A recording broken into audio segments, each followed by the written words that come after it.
เอาได้ดอกไม้ได้แล้วก็ได้พี่น้องเด้อสิเข้าไปบูชาครับผมก็เดี๋ยวที่ฮ้อนพี่น้องก็เอามานี่ก็สิได้ดอกไม้แล้วเด้อบ่ได้เด้อสิเข้าไป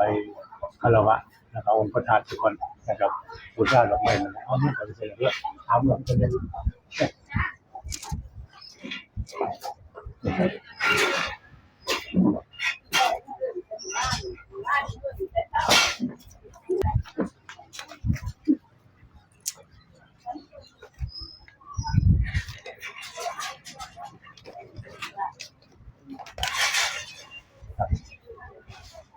เรียบร้อยแล้วเรียบร้อยแล้วบนข้างในพี่น้องก็กำลังมาหลายเลยครับแต่ว่าเพิ่นนั่งทานทั้งนี้มันร้อนนะครับเพิ่นกำลังสิทำพิธีหลายแนวอยู่ผู้คนเดินทางมาแต่หลายจังหวัดเนี่ย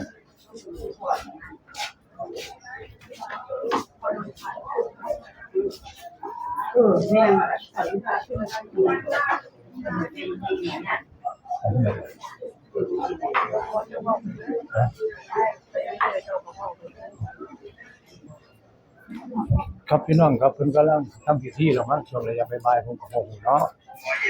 เพราะเขาไปทางในผมหมดเลยลืมก็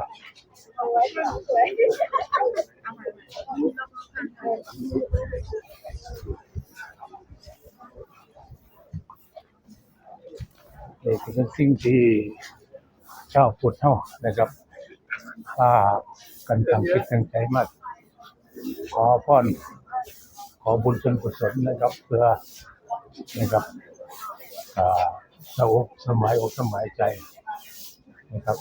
สมมาสัมพุทธเจ้าแล้วเป็นสั่งให้ลูกให้หลานมากราบมาไหว้ที่เราคนนี้เวลาก็เรียนเชิญสวัสดีครับสวัสดีครับเห็นแต่เล่ทั่วเห็นตัวจริงสบายดีต่อครับสบายดีอยู่ผมว่าแข็งแรงปานนี้น้อยหรอกแข็งธรรมดาแหละเอาห่วยมันสิได้ย่างเป็นคือเพิ่นก่อนบ่เอาย่างอ้อมซะก่อนตัว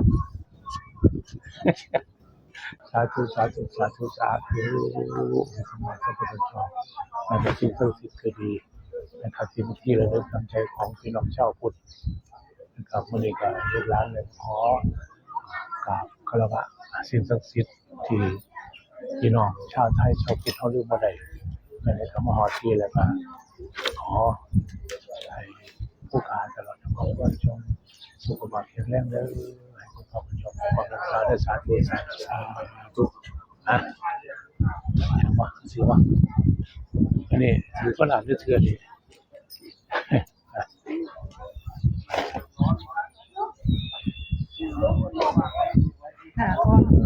ตามปกติก็ยังเวียนอ้อมสักคนนั่นล่ะเป็นว่าเฮ็ดพอฮอนก็สิได้ย่างพวกก็เจ้าว่าฮอดก็มีใช่ครับผู้ละเด็กบ๊ายบายพุ่นสิครับพี่น้องจังสิมา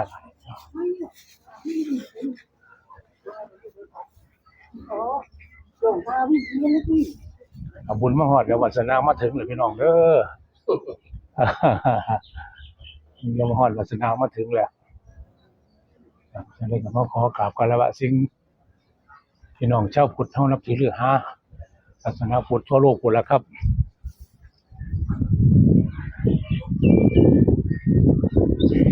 ทั้งใจทั้งคิดเนาะผู้ใดก็ปรารถนามาปรารถนามาบ่ฮอดผู้ใดบ่ฮอดสิได้